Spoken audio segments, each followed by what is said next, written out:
சாட்சி சான்று உறுதியா இல்லாதனால விடுதலைங்குது. இப்ப இந்த நீதி உங்களுக்கு என்ன போதிக்க நினைக்குதுன்னா, எந்த குற்றத்தை செய்யும் போதும் ஒரு சாட்சி வச்சுக்கிட்டு செய்யி, இல்லைன்னா என் சாட்சியே இல்லாமல் செய். சாட்சியே இல்லாமல் செய்தால் அது குற்றம் ஆகாது என்று கற்பிக்குது.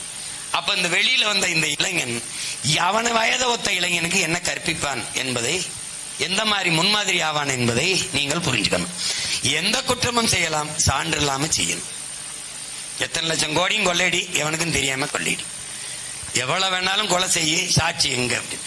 தம்பி ஆம்ஸ்ட்ராங்க கொலை பண்ணிட்டாங்க, இறந்துட்டாரு தெரியுது, கொன்னவன் யாருன்னு ஏன் கொன்னான்னு ஏன் சொல்லல?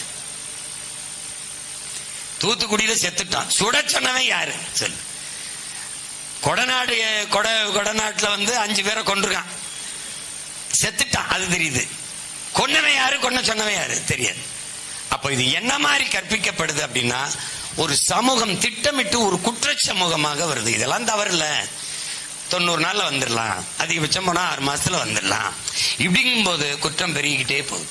அப்ப நல்லதை விதைக்கும் போது நல்லதே முளைக்கும்.